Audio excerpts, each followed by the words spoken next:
Efa niresaka an'izay antsika dia amin'ny fahinana amby folon'ny volana ho avy izao no ankalazain'ireo firenena izay misy 50 izay mikambana ao anatin'ny ONU sy ny FAO ny andro raisam-pirenena ho an'ny sakafo loha hevitra amin'izany moa no hoe rindra-maritra ho an'ny fiantohana sy ny fanjariana ara-tsakafo. Teboka telo lehibe no mimpanany avy ao amin'ny FAO hoy ny nambara nandritra ny fanatanterahana ny anjara asany. Anisan'izany ny fanatsarana ara-tsakafo ka mba hifanaraka amin'ny fahasalamana sy ny fampianarana eo aminy koa mba hifanaraka amin'ny politika misy amin'ny firenena ka mba hitarika amin'ny fanatanterahana ny fampiarana ny fitondrana tsara tantana. La journée mondiale de l'alimentation est célébrée dans le monde et ce chaque année à la date du 16 octobre. Cette date du 16 octobre commémore la création de notre organisation qui est l'Organisation des Nations Unies pour l'alimentation et l'agriculture que vous connaissez sous le sigle FAO ou Food and Agriculture Organization en anglais.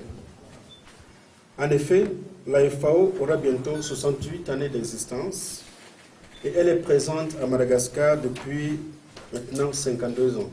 Nanomboka tamin'ny 770 dia tsy afa-misaraka tamin'ny fankalazana ny andro raisam-pirenena ny fanjarian-tsakafo ny Telefood na ny tolo-tanana na hatratra 220 millions vola voangona tamin'izany. Ny tanjona kendrena dia ny fanentanana amin'ny daholobe amin'ny ady atao amin'ny mosary sy ny tsy fanjarian-tsakafo ary hikatsahana ny fiaramientana eto anivon'ny firenena sy ny firaisan-kina iraisam-pirenena.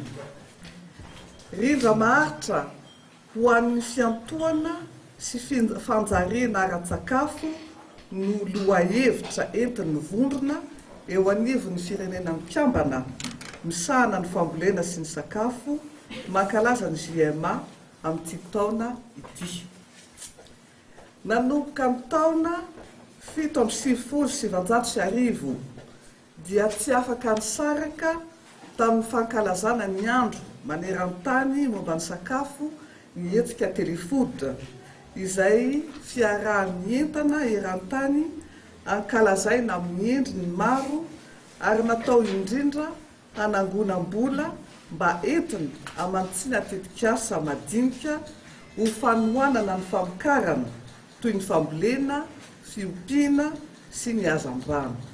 Ho tanterana eto amin'ny faritra Analamanga ny 19 oktobra izao ny fankalazana izay nanasana ireo faritra 120. Anisan'ny tanjona amin'izany nanafoanana ny sary ny fanentanana amin'ny sy ny fiarovana eo amin'ny lafiny ara-tsakafo ka mba ho atao lahara-pahamena ny resaka sakafo. Voaresaka nataon'ny Ramatoa Minisitra ihany koa ny fametrahana ny paikady nasionaly izay mbola tsy tafapetraka hatramin'izao na dia voaresaka matetika aza, izany hoe mbola miankina amin'ny teti-bola ny fanatanterahana azy. Ireo faritra 120. Anisan'ny tanjona amin'izany nanafoanana ny sary ny fanentanana amin'ny sy ny fiarovana eo amin'ny lafiny ara-tsakafo ka mba ho atao lahara-pahamena ny resaka sakafo. Voaresaka nataon'ny Ramatoa Minisitra ihany koa ny fametrahana ny paikady nasionaly. Ety ampamarana ny fampalalam-baovao tompoko lasy tompoko vavy dia tsara hatrany ny manentana ary mampatsiahy antsika ihany koa fa dia hivoaka ao amin'ny rapitso ny larana vaovao ny gazety Lela Moderne, ny gazety Mahery, ny lohahevitra tsy mahazatra azy ary ny lohateny hafa no aroso amintsika ho amin'izay andro ny rapitso izay ny tontolon'ny fanatanjahantena no isan'ny ahafantarana ity gazety ity dia azadino araka izany ny manjifa azy. Ho amin'izay andro ny rapitso izay azadino ihany koa fa dia ao anatin'ny vanim-potoana ny fampelezan-kevitra isika mbola misy ny vaovao makasika ny fampelezan-kevitra orinan'izao fampalalam-baovao izao. Tena kosa dia mametraka ny veloma mandrapitafa ary misaotra betsaka ao antsika ny tokantrano any naritra anjery izany hatramin'ny farany. Veloma tompoko.